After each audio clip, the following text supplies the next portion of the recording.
So mga tol, alam na nga po ng karamihan na lalaban po si Mark Magsayo sa October 29 sa paggugunita ng 50th anniversary ng Trilla in Manila at siya po ang magsisilbing main event sa laban na yan. So may kumakalat nga pong rumor ngayon na ang makakalaban daw ni Magsayo ay ang number 2 contender sa WBC Super Featherweight na si Italian Michael Magnesi para sa title eliminator sa WBC. May record po itong 25 wins and 2 losses with 13 knockouts. Kung sino nga daw ang mananalo sa laban na yan ay siyang lalaban sa world champion ng WBC Super Featherweight na si Usyaki Foster. So rumor pa nga lang yan mga tol, hindi pa ina-announce mismo ni Magsayo at promoter niya kung matutuloy ang laban na yan. Ibig sabihin mga tol, hindi pa world championship ang laban ni Magsayo. Kailangan muna niyang maipanalo ang laban na yan bago tumungo sa world championship. Sa kabilang banda naman mga tol, nagpakita po ng shadow boxing si Terence Crawford. Kasama nito ang current WBC Lightweight World Champion Shakur Stevenson.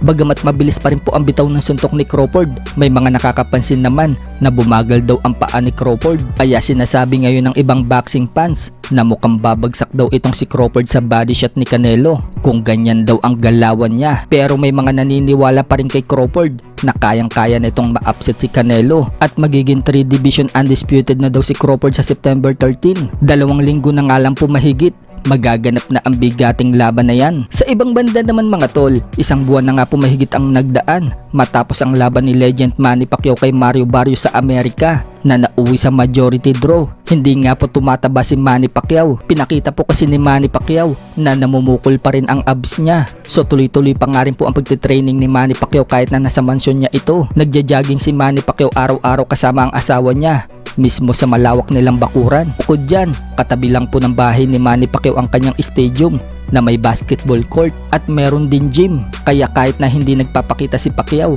malamang nag-iinsayo siya sa loob ng gym. Sa iba pang balita mga tol, nagpakita po si former 3 Division World Champion General Casimero ng malupit na footwork at depensa. Sa latest upload niya ng kanyang training, araw-araw na din siyang nag-iinsayo. Makikita nga po dyan ang magandang depensa ni Casimero. Isa nga po yan sa abilidad ni Casimero. Samahan pa ng malupit niyang footwork kung paano niya iwasan ang mga suntok ng kalaban. Kaya hindi siya nakakatanggap ng punishment sa boxing.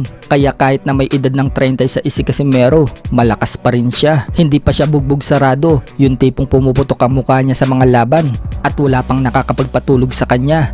Ganyan nga po katibay ang mukha ni Casimero. Yung issue naman niya sa bodega noon kung saan natalo siya dati sa body shot, na-fix na po niya yan. Marami siyang natutunan noong kay Legend Manny Pacquiao kung paano patibayin ang bodega at hanggang ngayon ina-apply pa rin po yan ni Casimero sa training niya. Yan po ang pag-sit up ni Casimero araw-araw na ipinakita din niya sa latest training.